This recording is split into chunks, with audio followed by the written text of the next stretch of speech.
Hey, Yo, yo. warmer. Sunlight comes out earlier, eh? Yeah. Yeah. At 6:30, I was like, oh. Yeah, it was like, may yeah, not be, 6:15. May not be bright, but I'm like, hopefully. What do you want to talk about today? What if you could lose everything today? Everything that you have, like Yeah, your yeah. business, everything. Yeah. What would you do? Like, how would you start up again?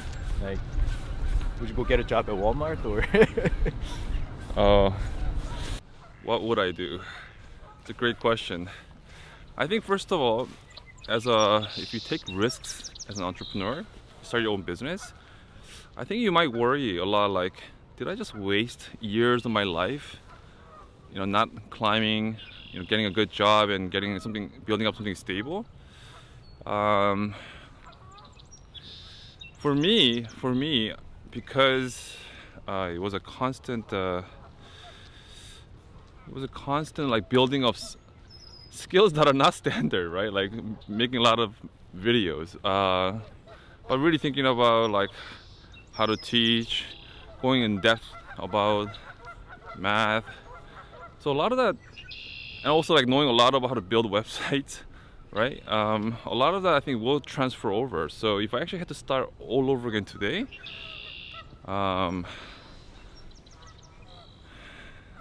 if I had to start another business, I think I could start faster. But also, if I wanted to get a job as a teacher or as a website builder or whatever it is, I think I'd be able to do that as well. So I don't think it's a waste of time in terms of, okay, well, should I start a business? If you really are truly passionate about it, I think definitely start. But don't worry about stability. You learn tons, and there will be a bunch of pathways that open up for you, right? So no worries there. But yeah, Jay, you want to talk a little bit about like what would be the best way to like, this is something that I've been thinking about I've been building a business for 15 years, but I've been thinking about like legal structures and how how I should set myself up legally, accounting wise, only in the last 5 years maybe. So Jay, maybe you can talk a little bit about that. Give me that heavy gimbal. Oh, I guess before you move on to that, I also want to talk about if I lose everything today. okay. So what would I do? Not even as a lawyer. Yeah. So I think I would call it 5-10 rule, right? If you have a product that's 5% done, so I say like your book, your ebook, any product you have 5% done. Yeah. If you have 10 subscribers on your YouTube, on your Facebook, or whatever that might be, just start it, right? Because like this day and age, when you start a business, when I start a brand new one, I would probably start that doesn't have inventory, doesn't have a lot of overhead, and just digital products. Like, with the webinars, it's what Min's doing mostly. It's to bring it online, but my business and my clients' business are very heavy in overhead, like a lease, like salaries, and all the expenses. And these are essentially, as you notice, because of COVID-19, which nobody expected, but even sort of 2008 subprime mortgage downturn, your overhead will kill you, right? So I guess it's like a Nike, just do it. So what I would do starting tomorrow, even today, I would just go build a website. Like you could go to ClickFunnels, all these we pre-app Shopify, and build a digital product and start selling. That's what I would do. Like be an author, but these days you could hire ghostwriters, or you could record your own voice and turn it into a product. As a matter of fact, I'm actually trying to do that for my legal business. So that's what I would do. If I lose everything today, starting tomorrow, I'll probably start building a digital product, online information. First. Yeah, digital first. And I think over the weekend I was listening to some of these podcasts. Every single company these days has to be an IT company. Right. No matter what it is, it's a law firm, whatever you're running. To a certain extent, it has to be an IT company with an outlook to be like that, right? Yeah. So that's what I would do. And this gimbal's getting heavy, so I'm gonna turn it over to Min. I think that's why we have to go back and forth. Taking this path, this is actually pretty good. Yeah. Hopefully the police I've will been come on living here for 3 years, this neighborhood. I've never taken this path. Yes. We're gonna sit down. This is too much. Oh, this is heavy. It's like great morning workout.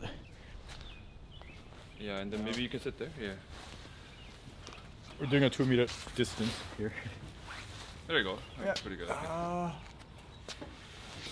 My wife Jasmine always wants to go to Unionville to do that trail walk, driving like 20 minutes from here. I'm like, we could do this in 2. Is it bigger than this? It's bigger than this. It is bigger. Oh. It is bigger, but this path is as good.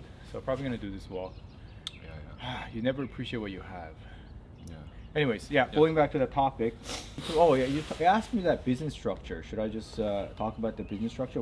Like if you want to start the business again, what business structure you would choose?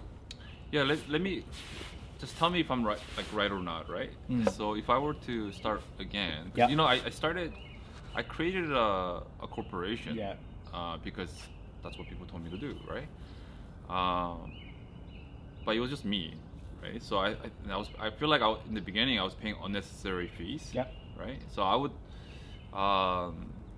if I'm in a phase where like I'm just starting something where I'm not sure if it's gonna require corporate structure, I would just start off as like a like a sole proprietorship, right? Proprietorship. I or probably would start self-employed. like that, Yeah. not so that I don't have to pay a lot of extra fees. Yeah. And then once I start bringing in teams and other people coming in, Yeah. because the business is growing, Yeah. then I will probably revisit that, like let's say a year or 2 down the road, Yeah. and then do a corporate structure. Yeah. But that's where it gets tricky, because depending on, let's say that you wanna bring other people to take on investment, you'll need to do like you need to do a proper structure so that you can do that, right? Yeah. Right. You're definitely right. So Is that how you would yeah, recommend? that's how I recommend. And I want to keep it short because this is like boring legal portion. And I'm not an accountant, but I work with a lot of accountants to set up a structure for my clients. So this is me wearing a lawyer hat. The reason that you want to set up a corporation is twofold. Is to defer your tax, right? Because in corporation you could have a retained earning, but like say you're starting your business, you need all the money you're earning. You really don't need a corporation. So the rule of thumb that usually we say, depending on your lifestyle, but unless you're making about $100,000 gross a year, you don't really need to make a corporation. Yeah, yeah. And then the only way, and because you say you make $100,000, you only need $50,000. You don't want to pay when you're self-employed. You have to pay tax on everything you earn. You can't really defer your tax. Corporation, you take out $50,000 as your income. You can leave $50,000 in the corporation. Yeah. Now, when you are taking money in, depending on your tax bracket, you have to pay X amount of tax, more higher tax. With the money in the corporation, if it's less than $500,000, you only pay 15%. So you could defer the tax and use that money to reinvest it in your corporation. You can reinvest it in the asset class. So that's why. The second thing is people think about liability, right? So now liability is a little tricky because banks and your landlord, they all know that corporation is sheltered from liability. The directors, shareholders and officers are sheltered from liability. It's not, they make you sign everything in the beginning, right? That's right. So you know this. So they ask you to personally indemnify it. So the corporation will not really shelter you, No, will it shield you doesn't. from liability. So liability portion is out the door. The only thing that will shelter you is if you get sued, right? If you haven't signed a personal indemnity, you entered the contract, you haven't, then directors and officers and shareholders, they're not liable. So it's only the corporation. So that's two things. So one thing is liability, shield the liability. Second thing is to shelter your income, defer your tax. That's the only reason you would have it. But that would be the main reason. That's your main reason. But as a self-employee or sole proprietor, you would have all the tax benefits such as write-off, capital depreciation. If you use your car for your services, then you get to write it off. So there's really not good reason to incorporate unless your income, gross revenue is about $100,000. That's why a lot of real estate agents recently there's a real estate professional corporation, they gave it to them because they want to give them a deferred tax benefit. But until about 6 months ago, real estate agents had no corporations, but Mm. they were actually doing everything that other businesses, corporations doing, writing off their cars, Yeah, writing yeah. off their expenses, home offices. Yeah, So yeah. So when I start off, Yeah. I will start off as a sole proprietor Yeah. or self-employed. Yeah, yeah. And that's how I started as well as a lawyer. I just started as a self-employed, Yeah, and yeah. then once I hit that $100,000 revenue, Yeah. then I incorporated as a professional corporation. Yeah, yeah. Yeah, so just get started. That's basically right. 5-10 rule, 5% Just get started product first. and 10%, if you have like, 1/10 of your audience or even less than that, I think the importance is just start. And I did a blog this morning or the video this morning. It was just like, you just start, if you have, Yeah, yeah. it says micro wins Yeah. for macro triumph. Means 1%, you just start. Like if you start, there's something magical about starting, right? So if I lose everything today, first thing I would do is think of what I really want. Second thing I would do is I would just start. I will not wait until, I used to be X, J, Y, I used to have a lot of audience, I had this great product, people look up to me. I don't care.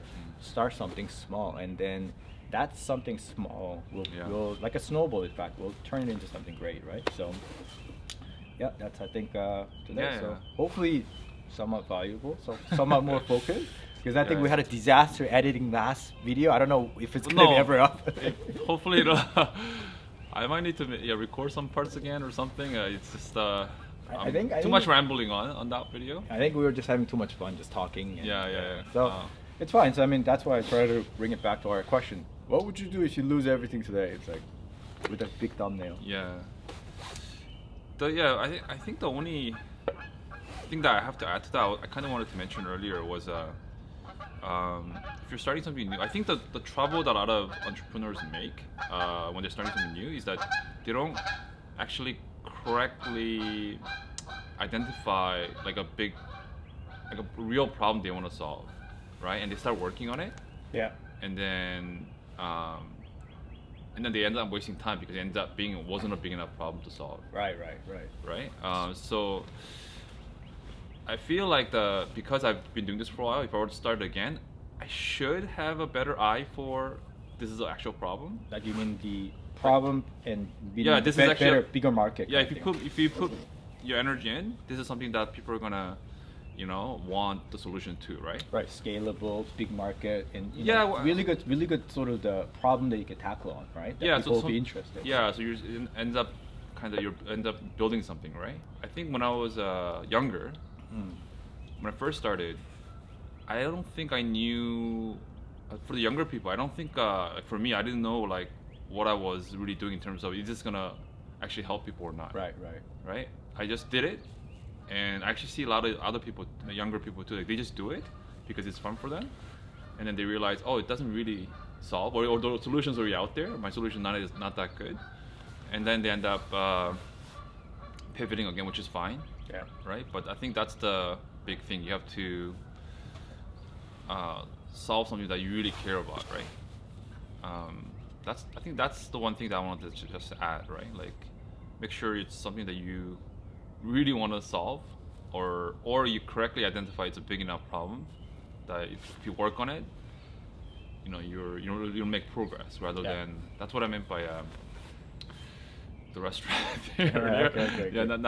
not to say like the restaurant is not a good idea, right? No, like Yeah, I guess you gotta know Yeah. if it's a scalable business. We call it like scalable business. Is there enough market, big enough market? That's like what business people want Yeah. to look at it. But Yeah. I guess what Min means is interesting problem that actually will help people, and then actually it's a big pain point, right? So you mean like it's something big problem that you want to solve, and so that you can help a lot of people. That means there's bigger market for that, right? Yeah, it doesn't even have to be that big. Like, let's say if you wanna open a restaurant, you just say like, oh, you correctly identified this type of food is missing, but people will love it. Rather than I'm just gonna open another, burger shop or whatever, right?